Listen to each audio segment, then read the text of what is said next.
What's going on, everyone? I'm just a typical average American here today to react and learn about Freya the Walrus. Apparently, there's a walrus named Freya in Norway, I think around Oslo. This is like an older news story that I stumbled upon, and I was just like, this is kind of random, but also very wholesome and funny. I guess Norwegians, people near Oslo, like this walrus, even though he's climbing onto boats. I don't know what else he does or what he's known for, but I just wanted to learn more about this story about Freya the Walrus. So let's take a look. There is a portly new pinniped in the waters off Oslo this summer. Yeah. Freya the Walrus has slowly made her way around several ports of call in the Baltic Sea. Her favorite pastimes, sunbathing, seafood, and crushing seafaring vessels. Isn't that kind of a problem, though, if the walrus is crushing seafaring vessels, like destroying ships? That could actually be, like, kind of dangerous. By the way, I had no idea how gigantic walruses are. I didn't even know Norway had walruses, and I'm guessing they don't usually do this. Her face has launched 1,000 tweets and even some fan art. And we must now beg forgiveness from John, George, Ringo, and especially the walrus, Paul, as we bring you this tribute to Freya from our Scandinavian wildlife correspondent, Malcolm Brabant. Okay. Oh, there she is. Climbing on a Nordic vessel. I guess you could just go to a dock around Oslo and randomly see Freya. Waiting for the sun. Man, you've been a naughty girl.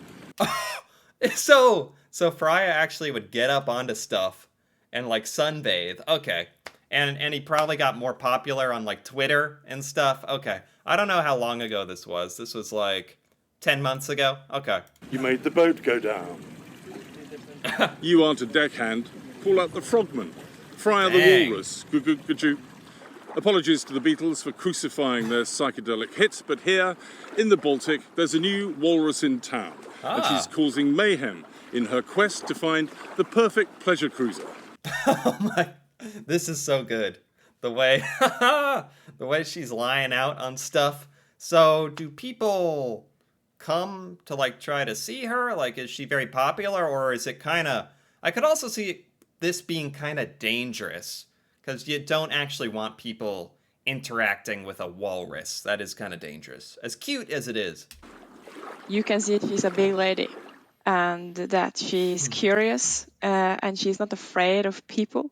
Yeah. Yeah, that's the weird thing, huh? She's not afraid. She's like sunbathing on the dock. She loves to rest.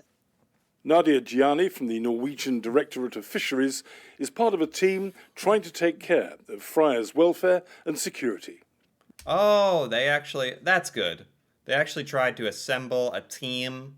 Because this is actually like, at a certain point, it is funny, but it's like there's a wild animal. So Norway actually was like, okay, we got to get a team together to look after this walrus.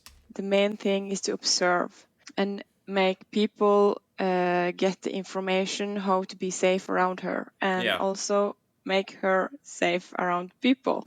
Yeah. Named after the Norse goddess of love and beauty, Freya weighs in at 1,300 pounds.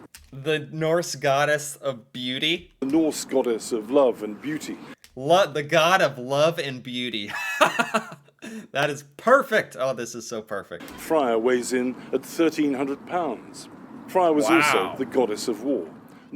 1,300 pounds.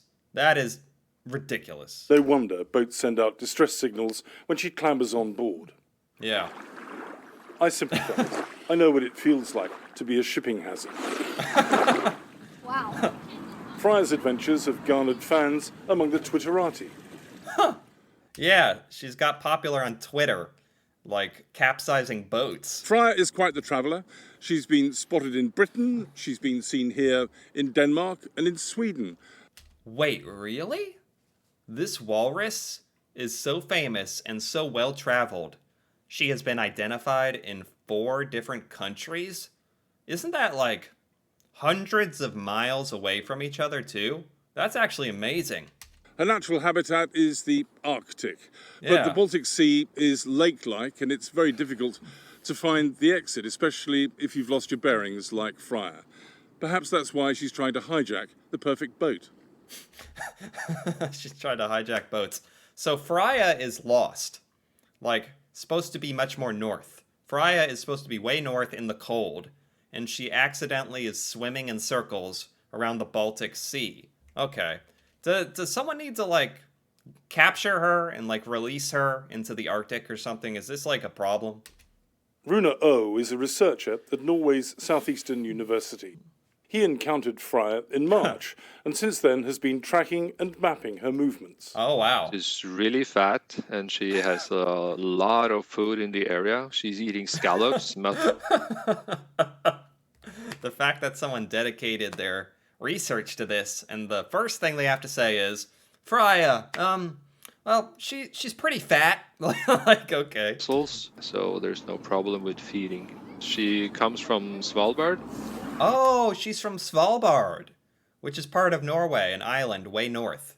Okay, where it's very cold. Okay. And I guess she want to go back to her flock. Yeah. He's hoping that Freya makes it home. Yeah, sounds like Freya needs help to get home. My advice, keep swimming. Huh. I'm really getting too long in the tooth for stories like this. For the PBS NewsHour, I'm Malcolm Brabant in the Baltic Sea. There's Freya. There's Freya. Oh, I have another one, video as well. Why this walrus was killed in Norway. Wait, what?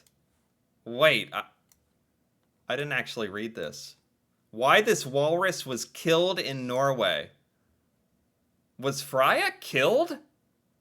Oh, oh no. Okay, I didn't actually realize that the second video was about Freya dying? That's so sad. Wait, is this? Okay, let's play it. What? No! No! This beloved walrus was killed by Norwegian authorities.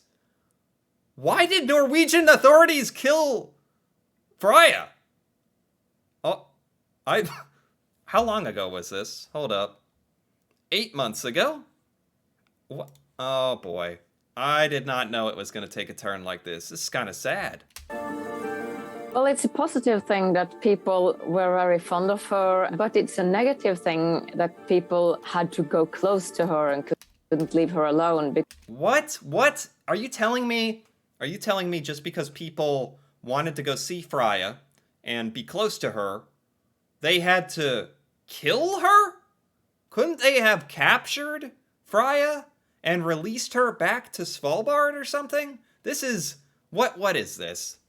Because that was the background for the Directorate of Fisheries to kill her. Altså, Freya Walrusen rett ved siden av der vi har hytte, og vi skal gå og sjekke om hun fortsatt der.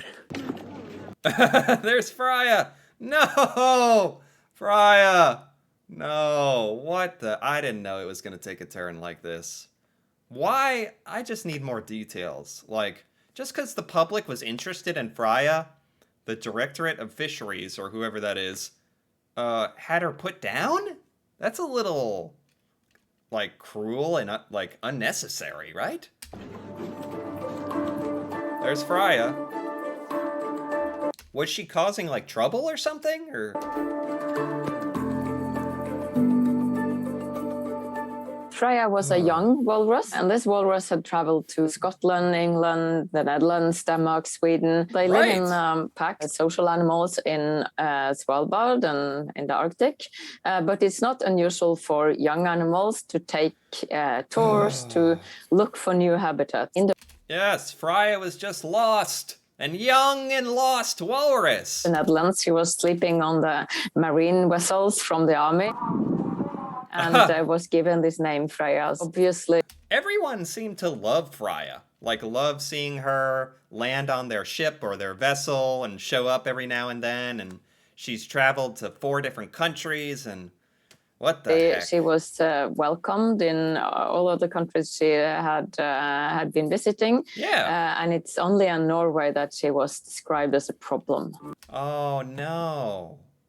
So most didn't think Freya was like a nuisance, but she was seen as a problem in Norway.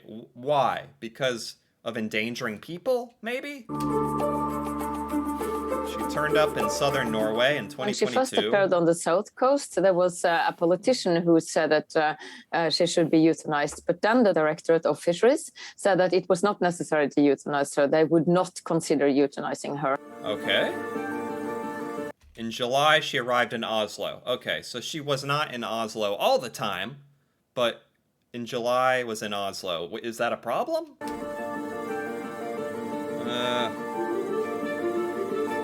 She ate mollusks and rested on boats and rested on docks. And oh my, these videos are classic of her falling off the dock. Rested on boats and rested on docks. And she didn't harm anyone, but sometimes people would jump out in the water when she was there. And then she was very close to people.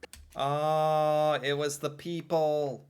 It was the tourists and the people who were just like ruining it for everyone else. Jumping in, causing problems, getting too close. Closer than you should know that you shouldn't get too close, but it's a wild animal. Oh. People were also gathering very closely around her, and people were also seen throwing stones and sticks or beating her with sticks, etc. Suddenly, what? Man, that's just sick.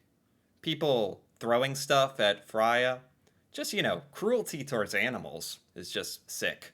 Especially like this very helpless and friendly walrus. Like, come on. They said that maybe if people do not keep the distance, they would have to euthanize her. As soon as they said that, obviously, both a lot of biologists and NOAA and other volunteers offered an array of other solutions. For instance, giving people who disturbed her fines for not keeping to the advice. Yeah. Like, come up with other ways. You don't have to euthanize Freya just because there's a slight problem. Like, there's other ways of keeping their distance. Also, there were suggestions on the table for moving her. That's what I was thinking. Just move her. Like, yeah, it would cost some money and some resources, but why not? Like, just it'd be a nice public service. Everyone loves her. Like, move her. What? Which would have been possible, but the directorate then took this decision without proper procedure, in our opinion, and suddenly on Sunday morning she was dead. What? So the directorate, without really consulting anybody, just basically decided one Sunday, like, okay, we're going to kill Freya today, and just had it done, ordered it done, and it was done, without letting anyone know, really, so no one could really contest it or stop it. Or suggest something else?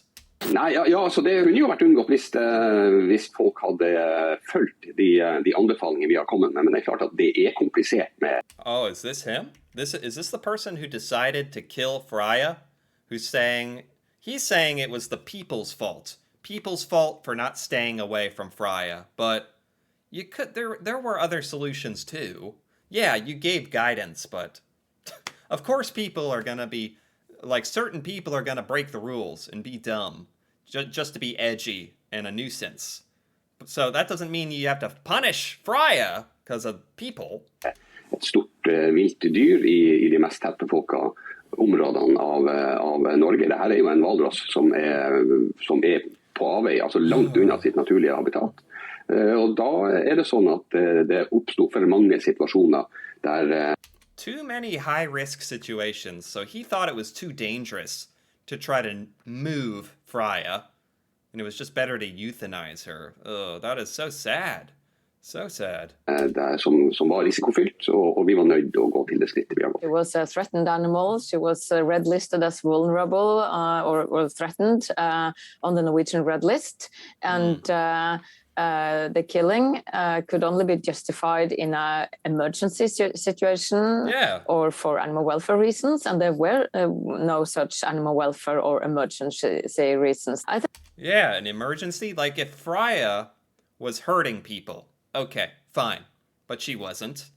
And animal welfare, killing her is not very good for her welfare. I think Freya became a symbol for many people. Many people were very fascinated that a wild animal like her would trust people to. Yeah, this was like kind of a 1 in a million occurrence. Like this walrus that just shows up in Norway is friendly, just chilling. She's just chilling. I'm surprised they weren't worried about the backlash. I'm sure there was so much backlash to this when Freya was euthanized. I'm sure people were pretty upset. I'm still upset. To come so close and to be able to study her. But now she is actually more of a symbol than she was alive, because now she is really a symbol of people not being able to take the proper care and proper consideration for wild animals. Man, that's sad. I didn't know this was a sad story. I mean, it was nice to see Freya and learn about her story, and it is kind of like happy learning about her life and how unique and friendly a walrus she was, but the whole part about her being euthanized and people not being able to respect her in the right way and sort of a miscommunication or lack of communication resulting in her ordering of her death is tragic and sad. So, I don't know. I'm happy to have learned about this, sad to have learned about this, but it was very interesting. I didn't know what I was getting into. This was by Brut America. I'll give it a like, although I did not like what happened to Freya. This was interesting. I had not... Apparently this was kind of viral, I guess, on Twitter and stuff. I didn't hear anything about Freya the Walrus here in America. Maybe some other Americans did, but I had no idea. This was kind of a fun little story for me, and then sad. So, take that for what you will. Anyway, if you enjoyed this, feel free to give this video a like or leave a comment. And if you're interested in more videos like this, me reacting to Norway and Norwegian culture and just stuff about Norway I've never learned before, feel free to subscribe for more. And until then, thanks for watching, and see you next time.